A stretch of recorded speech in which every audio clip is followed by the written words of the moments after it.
ये प्रांगण हम लोगों के भाषण सुनता सुनता आधा हो गया, आधे लोग चले गए। भोजन बधाई के बीच में ये भाषण की व्यवस्था तो अनुकूल नहीं, पर जो व्यवस्था बनाने वाले और जो वो खुद जो मन संचालन कर रहे हैं ये भी शौकीन। रूपाराम जी को मैंने कहा कि रूपाराम जी आज तो शिक्षा की बात, सफलता की बात इसका मंच है, तो आप चीफ इंजीनियर बने हो, आप प्रेरणा दो, समाज को प्रेरणा दो, आप संदेश दो। हम लोग अमूमन बात जरूर करते हैं, जो दुनिया करती है उसमें अपने आप को शामिल जरूर कर लेते हैं, तो गहराई से उस सच्चाई तक पहुंचने का हम लोगों का प्रयास नहीं रहा। हम लोग संविधान के संदर्भ में एक जिक्र जरूर कर लेते हैं। उदाराम जी ने बात करी कि बाबा साहब ने कहा जब तक संविधान जिंदा तब तक मैं जिंदा। हमारा दुर्भाग्य, हमारी पीढ़ी का दुर्भाग्य, देश का दुर्भाग्य कि आज ये बात भी हम लोगों को सुनने को मिल रही है कि बाबा साहब अगर वापस आ जाए, जो उन्होंने हम लोगों को संदेश दिया, क्या इस पीढ़ी के अंदर हम लोग उनके संदेश को समझ रहे हैं? खुद अपन आकलन करें तो अपने आप अपने को उत्तर दें।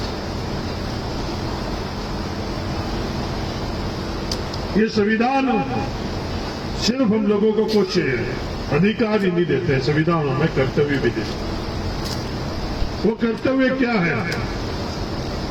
ये कर्तव्य जो गोपाराम जी ने अपने बेटे को सीख दी, ये कर्तव्य भी हमारे को संविधान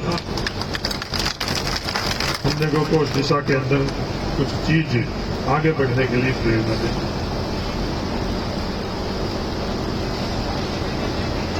कैसी भी परिस्थिति हुई,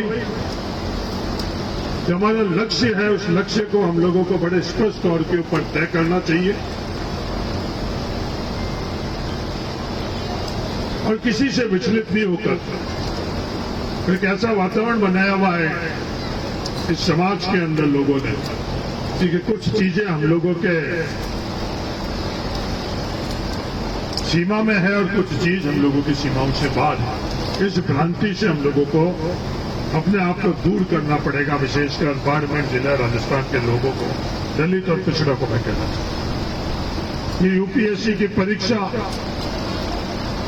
जो रूपाराम जी ने अपने जीवन का एक पड़ाव 8वीं से 9वीं का हम लोगों को कहा, बड़े हल्के अंदाज से हम लोगों ने उसको सुना और उसको नजरअंदाज भी कर सकते, और इसको समझने की आवश्यकता, समझने की इस माध्यम से आवश्यकता कि हम किससे प्रतिस्पर्धा कर रहे हैं। जिन लोगों से हम प्रतिस्पर्धा कर रहे हैं वो पैदा होने से पहले ही उन लोगों के लिए सभी व्यवस्था हो चुकी होती है, और हम लोग जब हमारे को आवश्यकता रहती है उस वक्त हम लोग उस चीज को समझने का प्रयास करते हैं। तो ये जागृति और शिक्षा के माध्यम से ही हम लोगों को आगे बढ़ना पड़ेगा, और कठिन परिश्रम के अलावा दूसरा और कोई जरिया नहीं। बाकी कोई बात करता है, भावनाओं की बात करेगा, किसी और चीज की बात करेगा, पर कठिन परिश्रम के अलावा आप लोगों के पास कुछ भी नहीं। अंत के अंदर दुनिया के अंदर दो ही वर्ग रहे, शोषक और शोषित।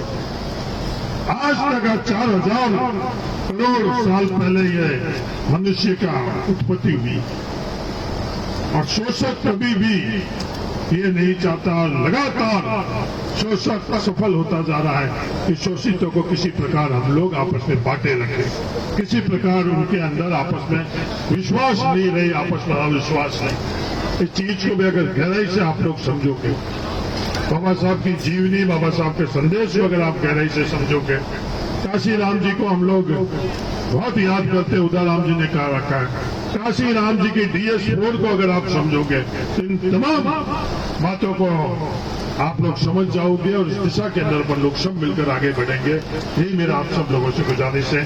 धन्यवाद। जय हिंद।